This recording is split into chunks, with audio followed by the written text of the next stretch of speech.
Bárbaro, entonces, si ya estamos con todo lo que es más agradable de escuchar, vamos ahora con el resumen de lo que sigue de torsión. Entonces, hicimos un repaso de las tres teorías en el fondo. Primero hablamos de la teoría de Coulomb, que era aplicable a secciones circulares, ya sea macizas o sean huecas, ¿sí? Y ahí hemos visto, y esto es muy importante, que retengan en cada caso, cómo era la distribución de tensiones y de deformaciones. En este caso particular son iguales, la que primero planteamos es la de deformaciones, y por linealidad o proporcionalidad entre tensiones y deformaciones, eso nos da cuáles son la distribución de tau, ¿sí? Pero básicamente esa es la distribución de tensiones que tenemos en una sección circular maciza o hueca, solicitada por un esfuerzo torsor. Y bueno, vimos cómo calcular en valor esas tensiones, particularmente la tensión máxima con el radio externo, la curvatura de torsión, que era función entonces del momento de inercia polar, pi dividido 32 por diámetro a la cuarta, en el caso de la sección maciza, bueno, la fórmula correspondiente a la resta de dos momentos polares en el caso de la sección circular hueca. Después vimos la teoría de Brett, que correspondía al caso de secciones cerradas de pequeño espesor. Y en ese caso, la distribución de tensiones, ¿cómo era? Uniforme en el espesor. Uniforme en el espesor, ¿sí? Este tipo de tensiones. Y tengan presente esta foto. Yo me acuerdo por mi paso anterior por esta materia, que el parcialito de torsión en general es un parcial que anda bien.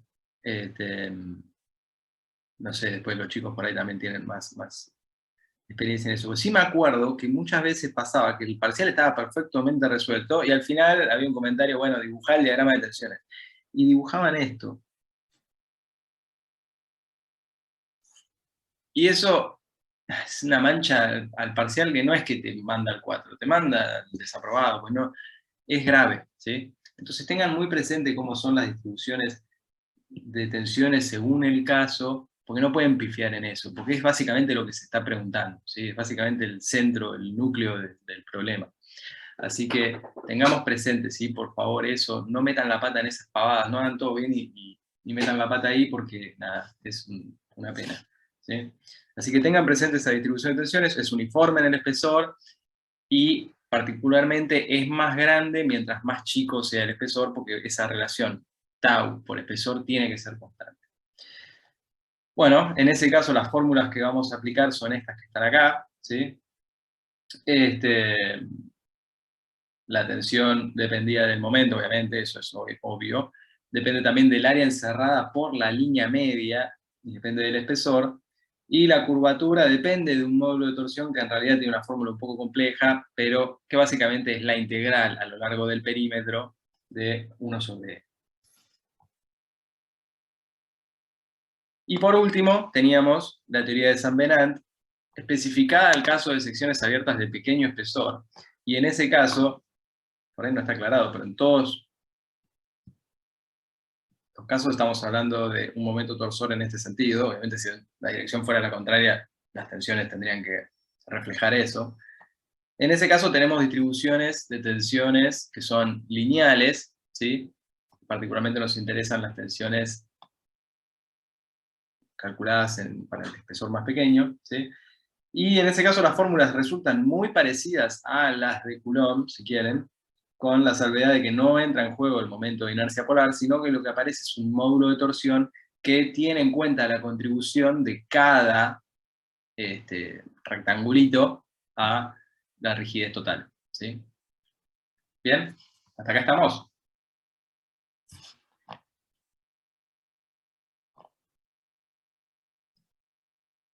Bueno, Sí.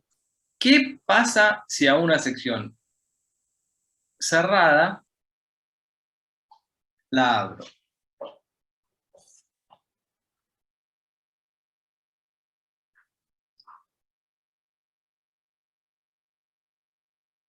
¿Esa sección ahora es cerrada o es abierta?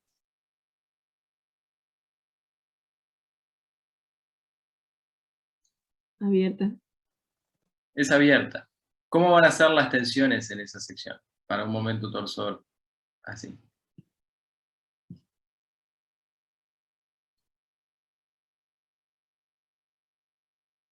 Y si usas, bueno, la teoría de Saint-Venant, te tienen que variar linealmente las Efectivamente, tensiones. lo que corresponde acá es usar la teoría de Saint-Venant, como me spoilea la observación del PPT, o sea que básicamente lo que tendremos es algo así.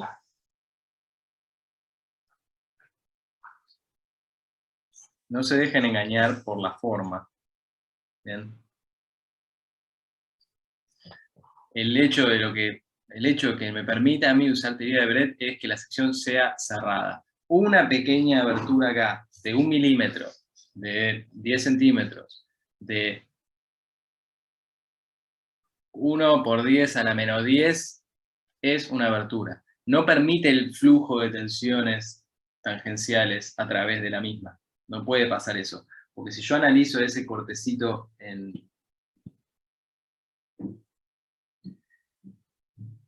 le hago una especie de zoom y lo analizo como lo había analizado antes, ¿sí? Espero que se entienda lo que estoy dibujando.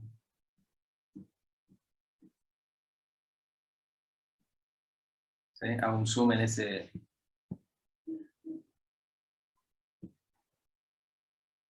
esa sección. ¿Cómo van a ser las tensiones en esta cara?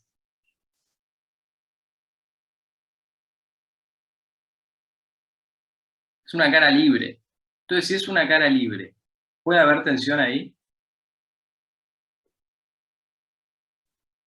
No. No. Entonces, por Cauchy tampoco puede haber tensión acá.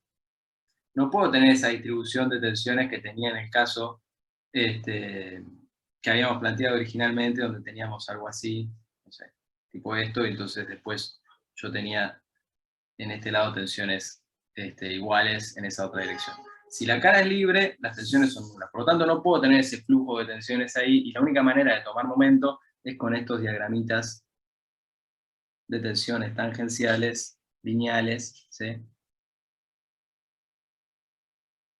Que nos da la teoría de Saint-Venant, ¿sí? Así que tengan cuidado con esto. En el TP hay un par de ejercicios para que lo tengan presente.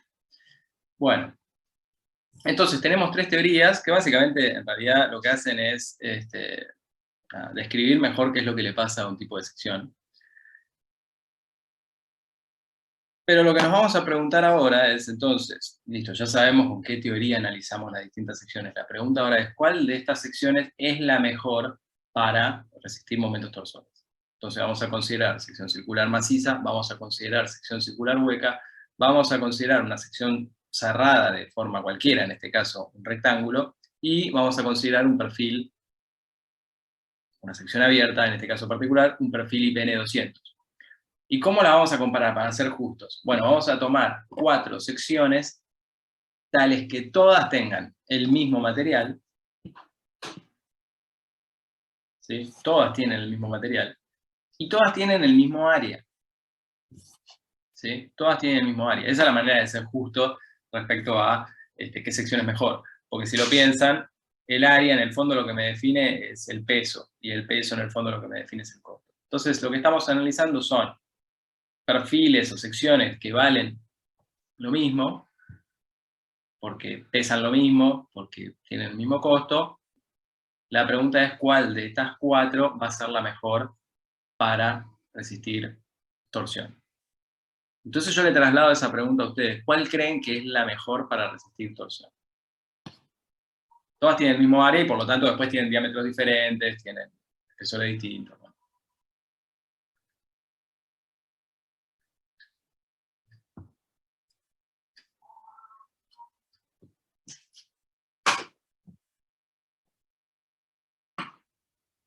¿El tubo hueco puede ser? La 2. ¿Decís? Sí. Bien. ¿Por qué?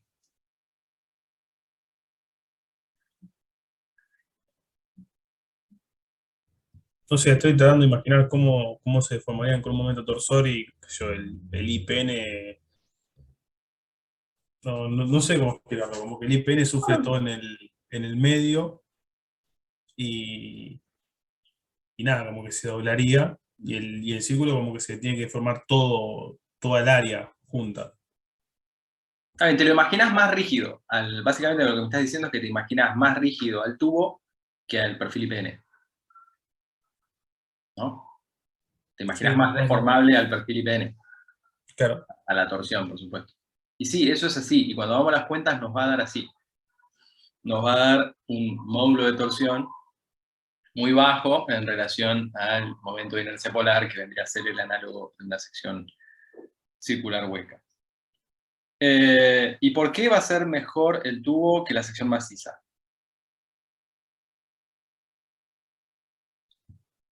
Porque el momento de inercia polar en una sección anular es mayor.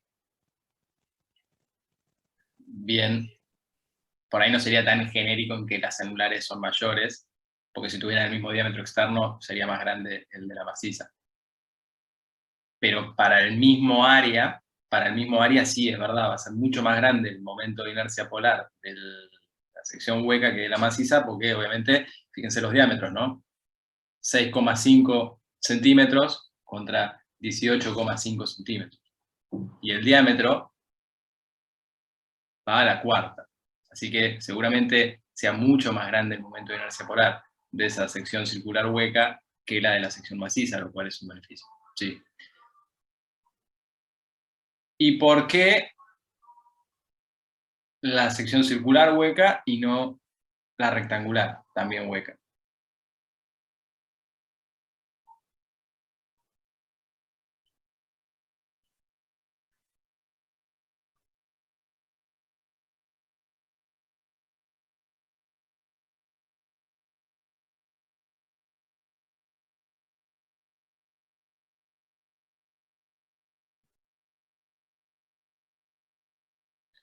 Esa por ahí es más difícil de ver, pero lo que pueden tratar de imaginar es esa idea como que la sección circular está como diseñada para la torsión, tiene la forma ideal para resistir torsión, puede haber un flujo de tensiones mucho más continuo.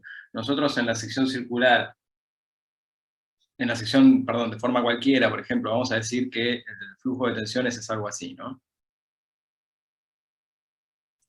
Y acá va a ser algo así. Para un momento torsor en este sentido. Ahora, ¿qué pasa acá? ¿Qué pasa acá? ¿Qué pasa acá? ¿Y qué pasa acá? Bueno, no tiene la forma ideal para que ese flujo sea tan ideal, ¿sí? Y vamos a ver que, de vuelta, el módulo de torsión en este caso no nos va a dar tan grande como el momento de inercia polar en la sección circular. Así que creo que estamos más o menos en la misma página todos. Y si quieren vamos a la pregunta que está planteada en la filmina. ¿Cuál va a tener la mayor tensión? ¿Cuál de todos estos va a tener la mayor tensión?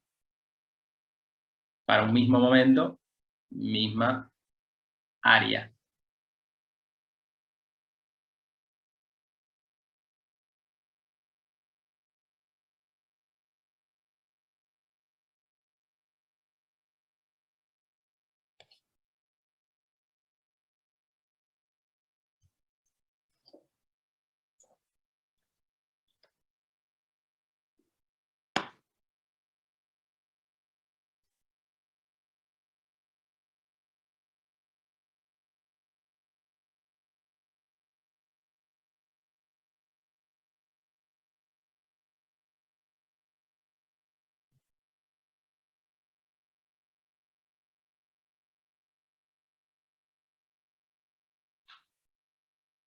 ¿Ninguna idea?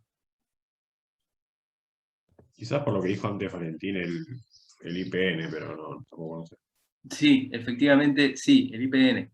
Yo sé que puede parecer contraintuitivo, porque uno le da la idea, uno lo ve al IPN y dice, bueno, no parece estar diseñado, ¿no? para resistir torsión. Lo cual es cierto. Y es cierto entonces que, dada una tensión admisible, va a poder resistir menos momento. Ahora la pregunta es al revés. El momento está fijo, entonces la pregunta es, para un mismo momento, ¿cuál va a tener mayor tensión? Y el que más tensión va a tener que tener es el IPN. Y para ver eso, lo que hay que analizar es el flujo de tensiones que hay en uno y otro. Entonces los voy a volver a dibujar. En BRED, por ejemplo, dijimos que son uniformes.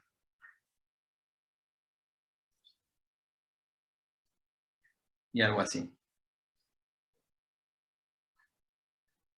Siempre para un momento torsor antihorario.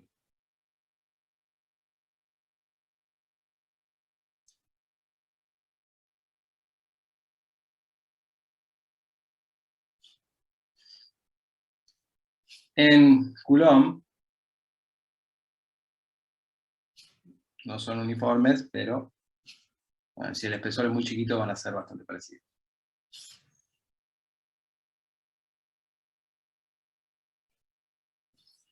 Y en Saint Venant, con el perfil IPN, bueno, me va a quedar un poco chico, pero para un momento torsor en este sentido voy a tener que tener tensiones de este tipo.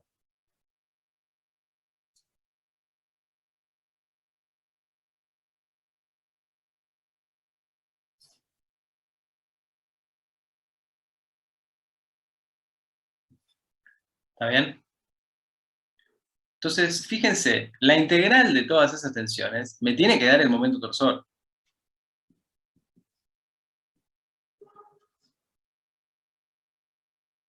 ¿Y el momento torsor qué es? O el momento, ¿cómo lo calculo? Es la fuerza, o sea, la tensión, si quieren, por el espesor, por el brazo. ¿Cuál es el brazo que hay que considerar en el perfil de tubo rectangular?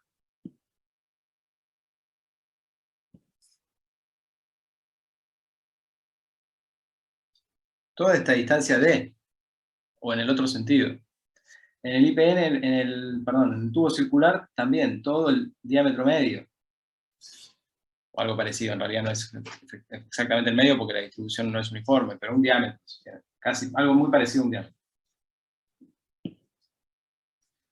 Y en el perfil IPN, ¿cuál es el brazo que hay que considerar? El espesor.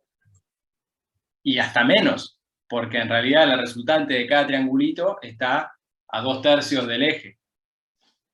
Así que ni siquiera es el espesor, es hasta menos todavía que el espesor.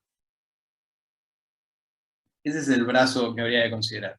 Entonces, para que esas tensiones con ese brazo mucho más chico me den ese momento torsor, tienen que ser mucho más grandes en el IPN que en el tubo, que en la sección circular hueca. Muchísimo más grande, ridículamente más grande.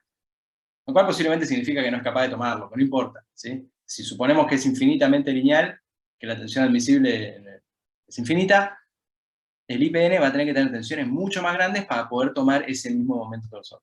¿Lo ven?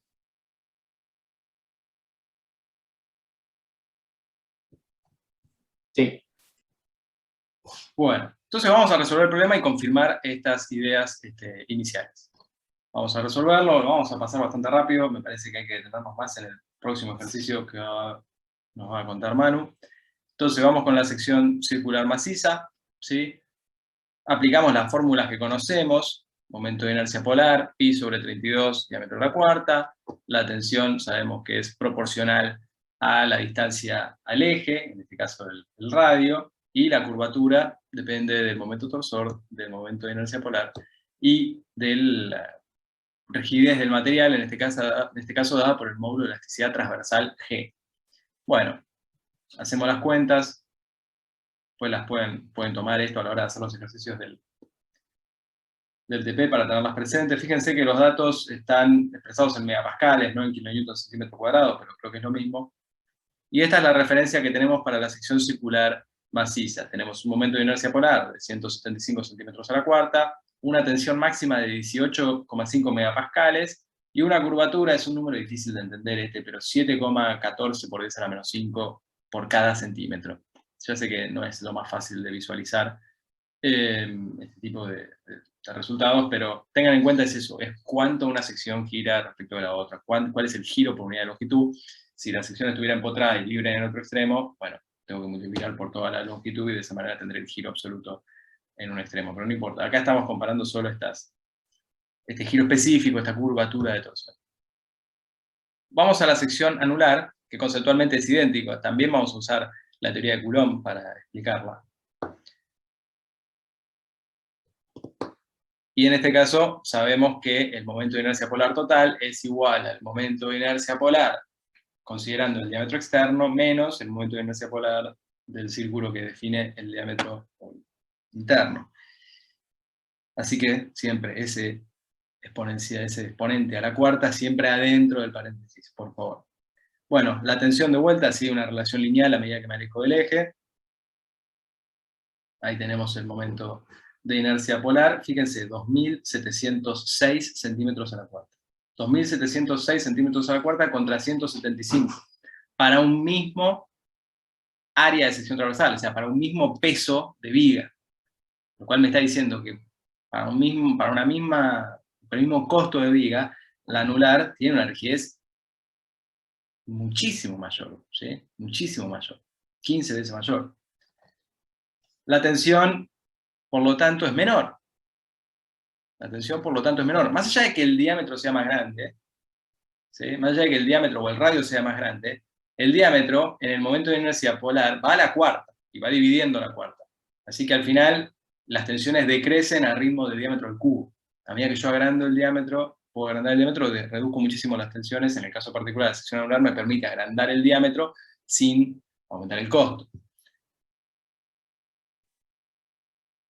Y de la misma manera, entonces voy a tener una curvatura muchísimo más chica, 4,6 por 10 a la menos 6. ¿Sí? En un caso lo tengo a la menos 5, acá lo tengo a la menos 6, o sea, es 10 veces más chica la curvatura. Mucho más rígida. ¿Está bien? ¿Lo ven?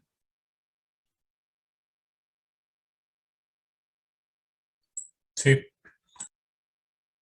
Otra cosa que me interesa señalar de la sección anular, que es muy parecido a lo que pasa con un perfil doble T en flexión. Supongamos que tenemos un perfil de este tipo.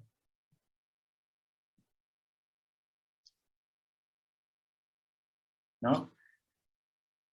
Con un momento aplicado así, es decir, flexión simple recta. ¿Cómo era el diagrama de tensiones en este caso? Para un momento en ese sentido, lo que tenemos es compresión arriba y tracción abajo. Este es el diagrama de tensiones. Y fíjense cuál es la ventaja que tiene el perfil doble T, tipo IPN, para este tipo de solicitaciones. La mayor área del perfil la pongo en coincidencia con las mayores tensiones.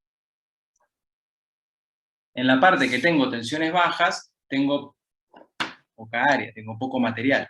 Porque total no la necesito tanto. Me conviene poner mucha área de sección transversal en coincidencia con las tensiones más grandes, porque eso me permite que cuando yo integre ese diagrama de tensiones en el área, me dé un momento más grande.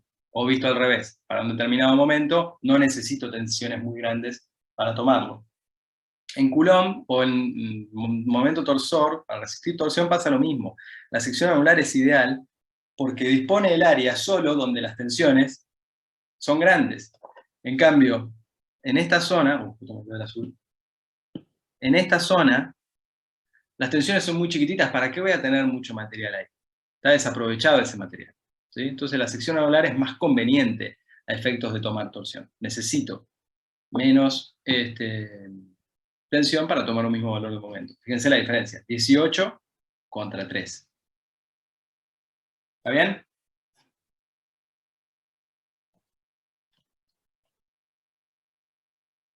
Bueno, vamos con ese tubo rectangular. En este caso es una sección cerrada, no es circular, así que no puedo aplicar la teoría de Coulomb, no me queda otra que ir con Brett.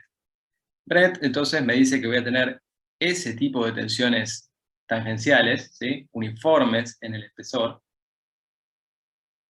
y lo que necesito obtener para resolver este problema es el área encerrada por la línea media. El área encerrada por la línea media, para que no queden dudas, estamos hablando de esto.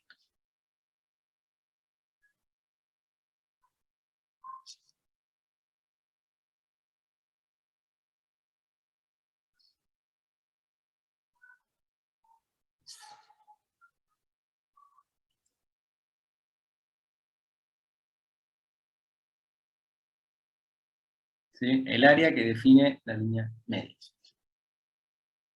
¿Bien? Eso es omega, así que básicamente tenemos esos valores. En este caso, teníamos, simplemente para que quede claro,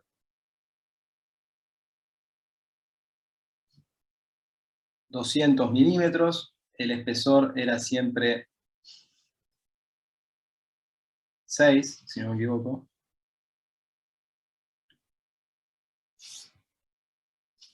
Y una altura de 100.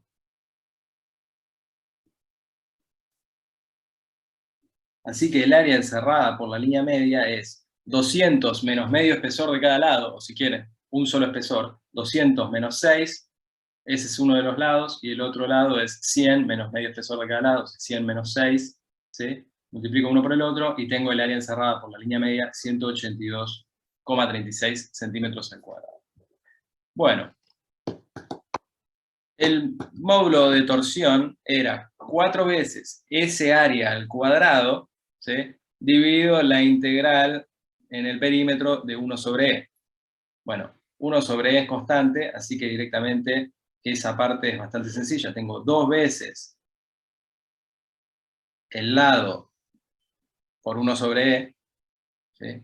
Cada lado del área del perímetro de la línea media es 200 menos 6, es uno de los lados, lo divido por el espesor, 6 milímetros, y lo multiplico por 2 porque lo tengo 2 veces, y después hago lo mismo con la altura, el lado es 100 menos 6, lo divido por el espesor, y lo multiplico 2 veces. Esa es la cuenta que hay que hacer, ¿sí? Después la pueden repasar más tranquilos, o por ahí en el siguiente ejercicio también lo vemos. Nos da un módulo de torsión de 1385 centímetros a la cuarta. La tensión en ese caso es el momento, digo, 2 veces el área encerrada por la línea media dividido el espesor, lo cual nos da 4,5 megapascales, y el módulo de torsión finalmente, la curvatura de torsión, teniendo en cuenta el módulo de torsión que calculamos antes, el material y el momento, resulta 9 por 10 a la menos 6 por cada centímetro. Y por último nos queda nuestro amigo San Venant. La distribución de tensiones, ya la comentamos, es esa que tendremos ahí. El módulo de torsión en este caso se obtiene sumando las contribuciones de cada uno de los rectángulos. Entonces para eso lo primero que tenemos que hacer es como rectificar el perfil. Y pueden ir a la tabla en ese caso y buscar cuál es el espesor del ala, cuál es el espesor del alma. No es constante en toda la sección, porque como ustedes ven en la forma hay un espesor que es relativamente variable, pero lo pueden tomar como si fuera constante, les va a dar muy parecido. Y bueno, si hacen esa cuenta, sumando los distintos términos, y siempre elevando al cubo el lado chico, eso no hay duda, siempre el que va al cubo es el lado menor, llegan a una cuenta como esta, que nos dice que el módulo de torsión es 11,15 centímetros a la cuarta. Mínimo en comparación a los que vimos antes, no importa, ahora vamos a hacer el repaso al final. Pero como les había dicho, en general, para este tipo de perfiles no hace falta que nosotros hagamos esta cuenta. Si lo que les dan es el dato de un perfil IPN, directamente pueden ir a la tabla y buscar el dato y van a llegar a ese. Vayan a la tabla. Sí, en el parcialito no se pongan a calcularlo. No, ese es comentario. Salvo que les den un perfil que se parezca a un IPN y no lo sé. Pero, o sea, Los datos, los tubos están tabulados. A mí me pasó que en mi parcialito me tomaron un tubo y dije, bueno, esto no está tabulado. Y vas a la tabla y está tubo, tal. Así que también, si les dan un tubo, está tabulado todo. efectivamente. Pero bueno, cuando hagan el TP también van a ir observando esas facilidades. Pero bien, hecha la aclaración, si es un perfil IPN, no hagan esta cuenta, está simplemente planteada para que vean de dónde sale, y queda muy parecido. Las pequeñas diferencias tienen que ver con el hecho de que justamente el espesor es variable y toda esa historia. Pero fíjense, muy parecido. 11,2 centímetros a la cuarta es el módulo de torsión para un IPN 200. Bueno, teniendo esos datos, simplemente aplicamos las fórmulas que habíamos desarrollado, con la única salvedad que acá tenemos que distinguir, ¿sí?, cuál es el valor de tensión en el ala y cuál es el valor de tensión en el alma, ¿sí? El módulo de torsión que uso es el mismo para los dos, porque es el módulo de torsión del perfil, pero lo que tengo que considerar es cuál es el espesor correspondiente. Bueno, si hacemos esa cuenta, nos da 100 megapascales en las alas, 67 megapascales en el alma, que tiene un espesor un poco más chico, 7,5 contra 11, y una curvatura de torsión de 1,1 por 10 a la menos 3. Antes nos estaba dando a la menos 6, no me acuerdo, ahora tenemos el resumen al final, ¿sí? Pero fíjense, para tomar un momento torsor de 1 kN metro, Con el IPN necesito 100 megapascales, lo cual posiblemente no lo verifique, pero no importa. Supónganse que la tensión admisible es infinita, necesito 100 megapascales. Y para tomar un momento torsor de 1 kN con una sección hueca necesitaba algo así como 3. Entonces acá tenemos el resumen que les estaba comentando. Sección circular maciza, 18 megapascales. Sección anular, 3,4. El tubo, bastante parecido, 4,5. Y el IPN, 100. O sea, los IPN son pésimos para resistir torsión. Si la solicitación predominante en una viga es la de torsión, jamás elegirían un IPN. Siempre buscarían un perfil cerrado, ya sea idealmente circular o de alguna forma, pero cerrado, lo cual permite un flujo de tensiones como el que nos dice Brett, nos permite ampliar el brazo, ¿sí? Y trabajar con tensiones más chicas, dándonos el mismo valor de momento. Y las mismas conclusiones pasan con la curvatura. Si el material es más, si la sección, perdón, es más flexible, no solo va a tomar mayor valor de tensión, sino que se va a deformar más.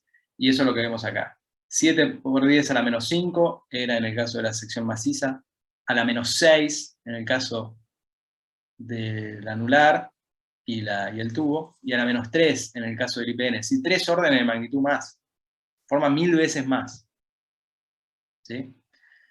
Así que los comentarios generales, o en vista de lo que vimos, podemos sacar algunos comentarios generales, por ejemplo, que lo más conveniente, ya lo mencionamos, pero lo confirmamos, es el anular, ¿sí? Porque tiene un momento de inercia polar mucho más grande, y de esa manera, como el momento de inercia polar va dividiendo en las dos expresiones, me permite menos curvatura y menos tensión.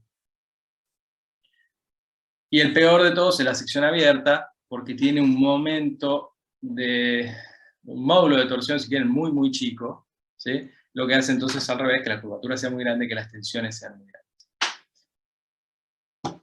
Y la sección maciza, por lo que habíamos comentado antes, tampoco es la más eficiente, porque básicamente tengo mucho material en la zona que no lo necesito, donde las tensiones son bajas, lo estoy desperdiciando de alguna manera. Bueno, ¿alguna duda?